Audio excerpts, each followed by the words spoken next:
My stream has started.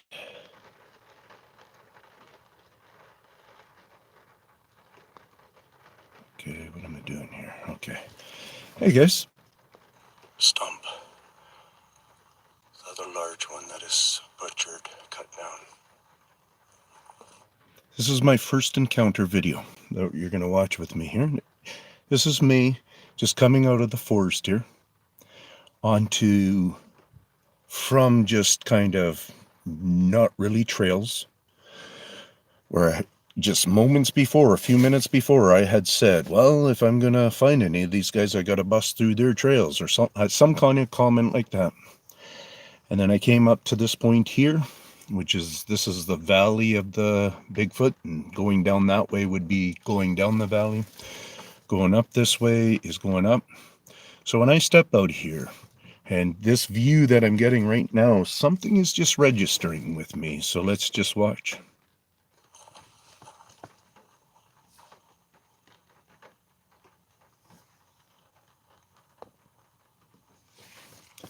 Straight back in that hole there. Never really thought about looking right in that hole there, but a bit of a magnifying glass might do you something. Right here. Listen to this noise.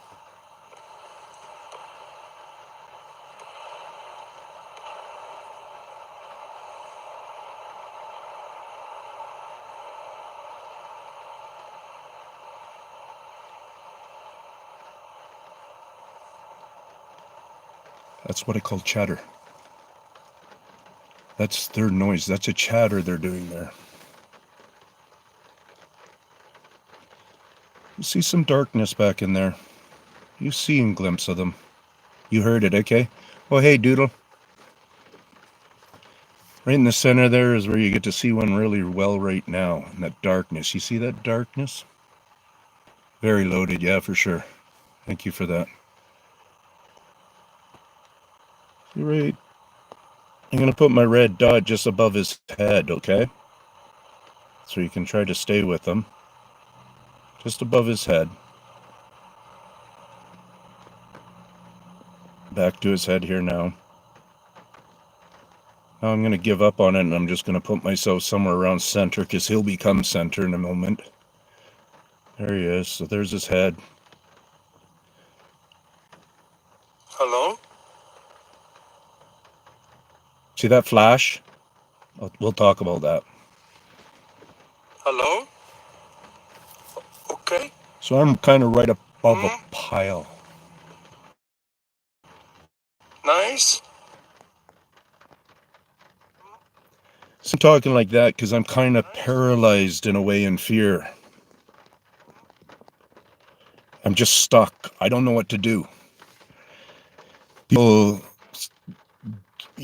have different understanding what they're up to, what's going on here. I'm going to turn the volume down. And people have different understandings, what they believe, how they believe they'll react to the whole situation and so on and so forth. And that's fine. But this is my live reaction. This is legit just how I reacted, and that's it. Here you get to see a flash in his eye. Watch. Right there. You seen that? I'm going to do his 10-second back. So now I'm going to go kind of, whoops. There, it happened again. But I'm going to bring my red dot to somewhere where it would be around the top of his head. So just below the red dot there, going around now. There we go. You see that flash? Well, if you study that flash, what you get to see is that it's over top of his left eye. So let me put me down beside his face. So I'm right beside his face.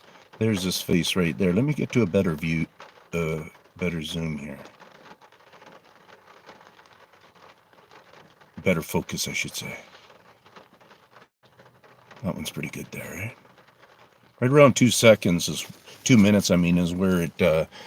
When I first kind of talk to them there, the camera just reacts off of all that and does a good focus. Anyway, so there he is right there. Yeah, so his left eye. I've gone and even zoomed in pictures, taken stills of this, not like taken frames of this footage, and made them still footage. And I've got the line before it's wherever it would be. If it is something falling, let's just pretend. I do not believe it's something falling, but it is something that it's been taking me 3 years to fully come to this conclusion of a full understanding of it. So anyways, anybody who's just joining us, we're talking about that little being right there. We're talking about his left eye. And so I don't get to see it in any of the frames here. But right now, if you actually look at him, over his right eye, I mean, but we're looking at it on the left, so we're looking at him face on, you see that little whiteness there, okay? And it's almost like, in a way, the light is pretended to me, if we turn this way, so this is the actual eye for him. It's almost like that is part of a stick above his head or something. And so this light is so controlled, they got so much ability over it. It is amazing, you guys. Like you really haven't gotten there in your thought yet. If you've been listening to me, then you're getting the highest probably in your thought of understanding these guys with a glowing ability. My daughter just leaving there. Excuse me. Anyways, so that I think it's almost an addition to the stick in a way, because they know it's illuminated up. Somebody's telling him, he just knows for himself, whatever. So what he does is he actually just turns on a little bit of the glow, just connecting under. It's not like it's a continuation of whatever that white thing is sitting there over his right eye right now. And if you go to my community page, you'll be able to see the 3 or 4 pictures. I don't know if but anyways, I know I have the picture before where I don't see the stick coming down. Then I have a picture of where I just see eye glow. And then the frame exactly next has a second shift of the eye glow. And you get to see the coloration actually changes. So that's very cool. There's coloration change in these two somewhat pretty blurry pictures. But you get to see it's this being. You get to see those two shapes of eyes and so on and so forth. So it's in my community thing there. And then the next frame, so we got one frame I can't see it, one frame I see it shining up, 2 frame I see it shining up, 3rd frame it's way down here where you're not seeing. Down probably, let me point. I'll put the red dot above where because I don't have it zoomed in right now, so I might kind of call it wrong, but I think it's right about there. No? Yeah, somewhere in that range of the red dot there, whether it's in the little point of where it's coming to the big circle here, or if it's around on that circular part, but somewhere around there. And the reason I'm pointing it out so much is so you guys can be aware. What you almost have to do is almost cover his face. And then right at the bottom of a big circle, right there, I think actually where that twig is and stuff, is where you get to see something again. And so this is what my thought is that the big guy there tweaks his eye, gets into two frames. So he held it a little long and then started to dissipate to leave or whatever was happening there, got in the 2nd frame. But we get to actually notice 2 changes in it. Then the 3rd frame, it's down below my circle here. Whether it's another being kind of just in beside some sticks, because you do get to see a guy right here. Like there is a head there. There are eyes that I have figured out and stuff. But whoever makes the little shine somewhere around there, you guys probably get to see that, right? That was my son telling me not to forget, and I'm sitting here at his driveway, not forgetting. Anyways, yeah, so I'm just pointing that stuff out. Let's watch that part again. So I'm going to do the 10-second rewind here. Yeah, I see figures. Right on. You see the figures?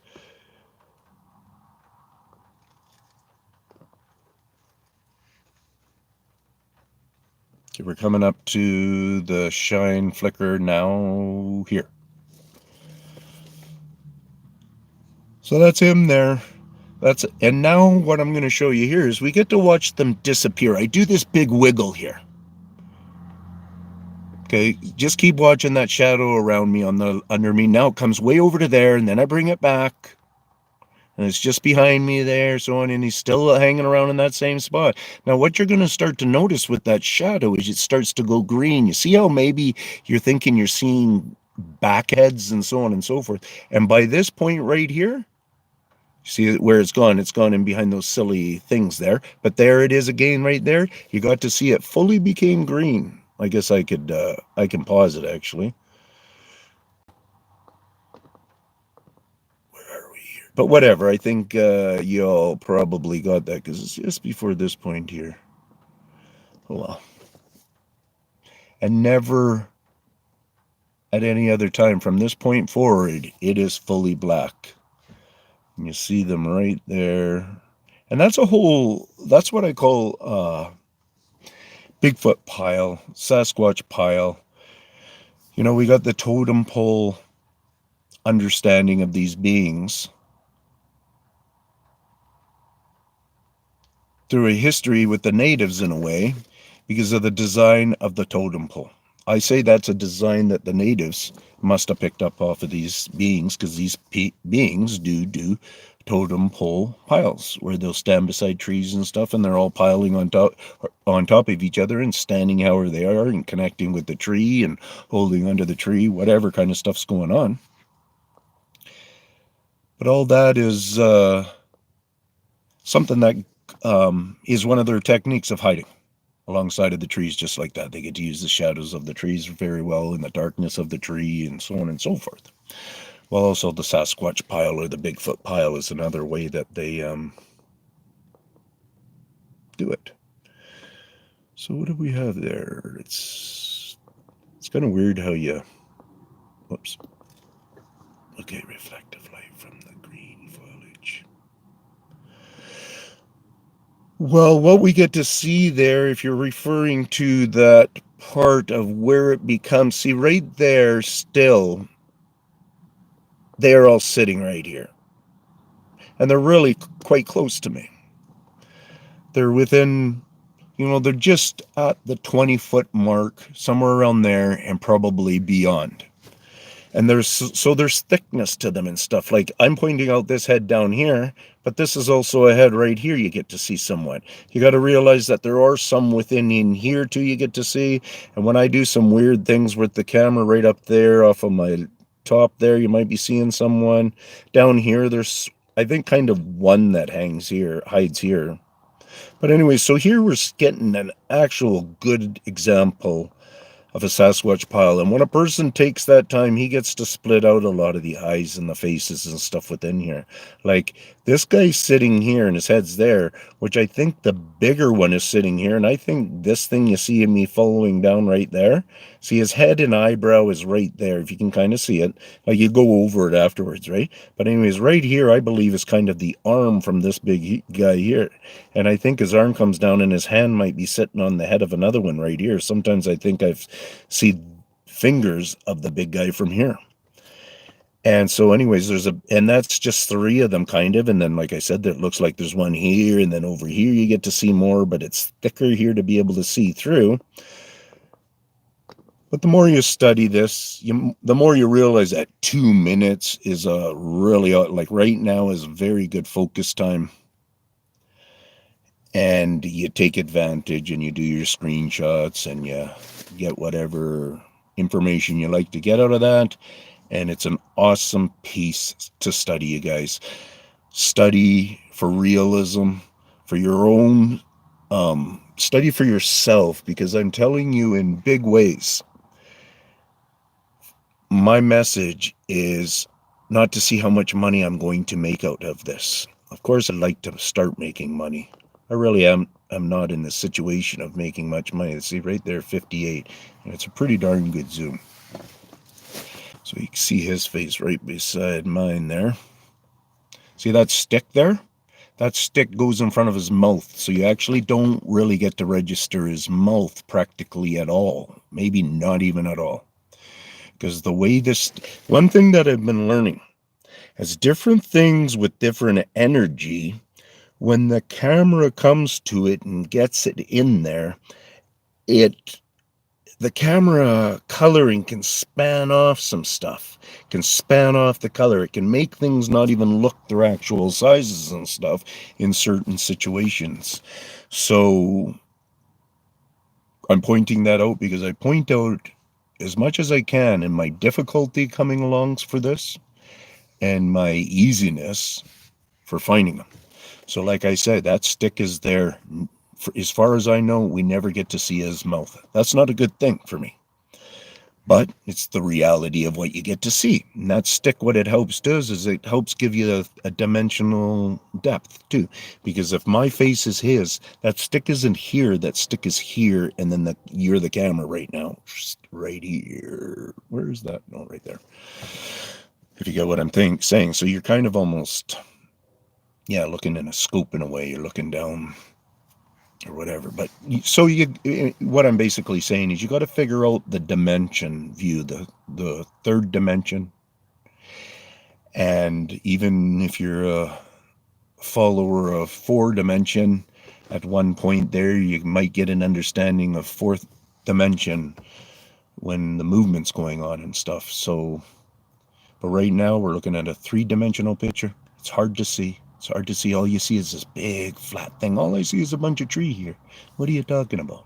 Well, what you have to do is you have to go, using my red dot here, you go stick, branches. Okay, that one looks like it's not coming towards the camera. It looks like it's going away from the camera. So I think I'm deeper in here now. So these sticks must be in deeper. Okay, I think I'm seeing probably a trunk of a tree here that is beyond these parts of the branch that I already just figured out here. So now I'm in this deep. What the heck? What the heck? That looks like a scary face right there. What the heck's going on? Somebody save me. Anyway, so I hope you guys enjoyed this. And I hope everybody's coming together, and that's pretty close indeed. Thanks for hanging out, Doodle Squatch. And people, check out Doodle Squatch's channel for his patronage for hanging out here and, making me think you think they are extra dimensional. I don't know what to say about that. Invaders? No, they're not invaders. They're here before us. I believe these are included in the farming community of Earth. If you really get into my work, you'll start to realize that I talk about basically the bark design. I get people walking up to bark on a tree and making them believe that when they're looking at this tree, they shouldn't be seeing all this right kind of bark on an outside surface of a tree here. And you see all these little valleys of bark missing. And you get to see deep into the tree with all these weird skin going on. Well, that's not real. If a tree was really not being bothered, he'd be kind of like us in most cases, except where weather is hard on them, then that's going to affect their skin. Or whatever's hard on them, that's going to affect their skin. Well, what these beings do is they go in there and they're constantly, from birth to death, of falling death, and then the life that it has on the earth, and continues to break down into the earth. These guys muck about it all through that stage. And if you start going up to the bark design back to there, start looking at it and just think to yourself, why does it look like this? Why does it look so butchered? And this in particular tree I'm looking at, the veins of bark design are all running this way. So I see that, and then you look and, in here I can see like the bark must be really old because it's like an inch thick. But I get to see raw wood in some of these spots in here. Well, what you do is you get your macro camera and you go in and you look at that raw wood. Well, it's the hard wood that shouldn't be exposed 100%. Not once you start looking the way that I'm talking about. I'm not talking about you're going to come across a few spots. I'm talking about it's going to just amplify for you, and you're going to realize, holy cow, somebody's coming in here and exposing that wood. Well, when you start to macro look at that wood, you'll realize that they're actually whittling the wood out. You'll see sometimes where you can see it's cut this side, cut that side, and that piece is taken just out. Maybe the same way that you would start to whittle a piece of wood when you're trying to carve in the eye here on the carving you're whittling or whatever type thing. Those techniques bring into your mind and try to understand how the wood looks like that and how this is being. And then what you'll notice is many of this wood, these different things that you notice going on that are being whittled away, they won't be there. So are they being consumed for food? Why do they take them away? Is it for the energy of that piece? Because these are very peculiar energy beings, I'm starting to realize. And just to put another connection there is beaver tree falls. This was huge connection a few years back for me there. When I started to study those, I noticed so many cases, all the wood chips except for very few are gone. I started to realize that there's two different and more ways that they're actually taking the wood off of the tree. So I'm supposed to believe that a beaver came up there with these great big kind of teeth that I've been watching forever on TV and so on and so forth, and had my experience even visiting with beavers and such. So I'm supposed to believe these sloppy characters are coming up there and they're ripping off these pieces, and then they're salvaging up a bunch of the pieces of wood like that, when we know they like the bark and the leaves and stuff like that on certain kind of watery trees and stuff like that. Like they like that moistureness and stuff, that greenness and stuff, that vegetable-ishness and stuff like that. They're not digging to eat hardwood at all. And then when you pick up those pieces, I have videos on them. I even have a video called something like fake beaver carving chips, stuff like that. You'll figure it out if you punch in me or Tin Man or Armstrong Tracker with, the different beaver mimicry. And it's a mimicry. I want to part with just saying this one thing. Hey, Angela, how's it going? D. Stewart. Oh, we got a few people in, right on. What time we got going on? Not sure what time it is right at this second. Whoops. Whoops.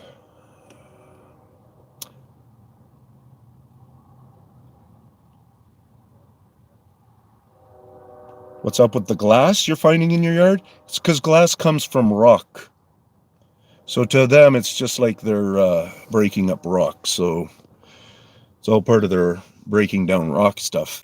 And glass is sand, right? So it is a rock.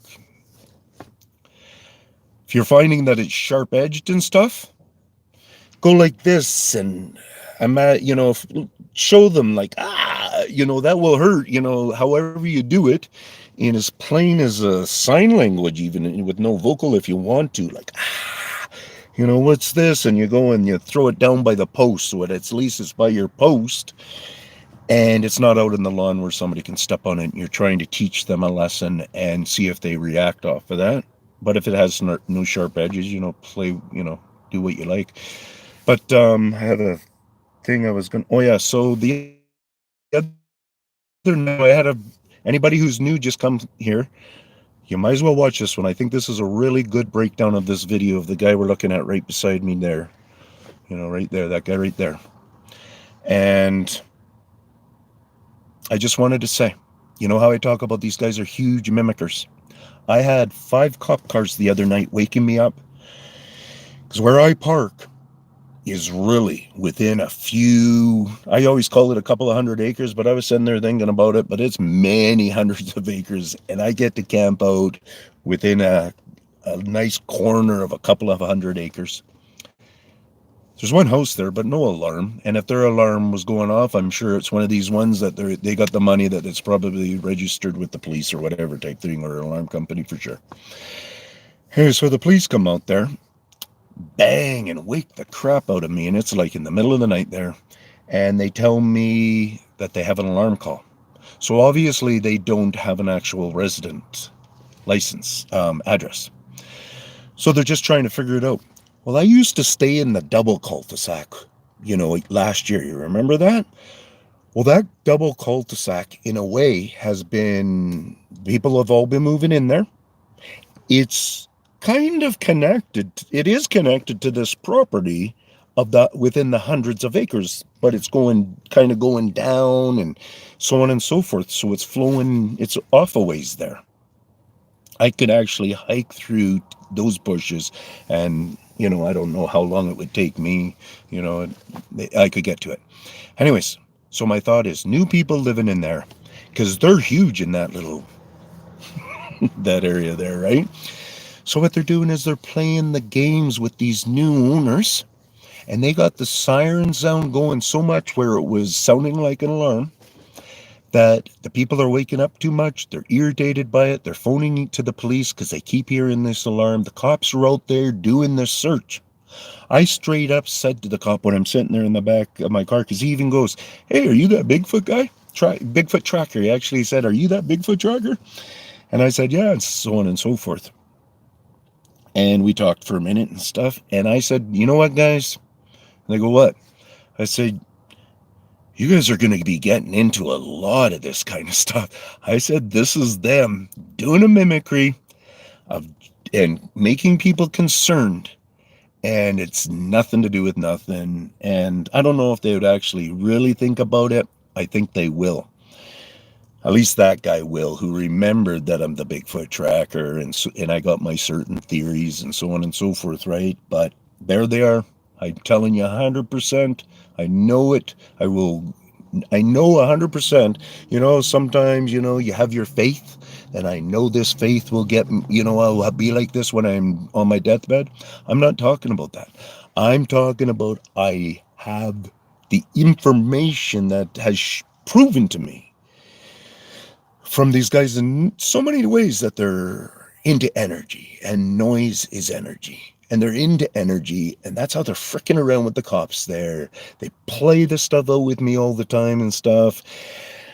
If you want the best lesson going, where I'm a free man and I feel like doing it, come out to BC this year. I'm telling you right now, I won't have a problem. I will take you to this zone if you're that person, right? We sit right here and looking at this video. I'll take you to any of these other zones that I know. You could go to a spot where it's brand new and I've never even walked into it ever, and you will have an experience that will just, and even to the guys who are good, the guys who are good out there, and they talk about structures, and they talk about finding a footprint, and they talk about tree leans and a few other things or whatever. None of them are talking about pieces of bark. Nobody's talking about how they actually own the designs of the trees through the bark design. These histories of trees, there's a number of them now that are self-peeling, that science just goes, why do these trees self-peel? Because they don't self-peel. It's impossible for any of us frickin' stuff to self-peel. We'll shed certain degrees, animals, humans, and snakes, and trees, and everything like that, but nothing self-peels. So peace out from me. And thank you so much. And if I had a question or something that I missed from you, throw it on my, on the other part of this. I don't know where I'm going here, do I?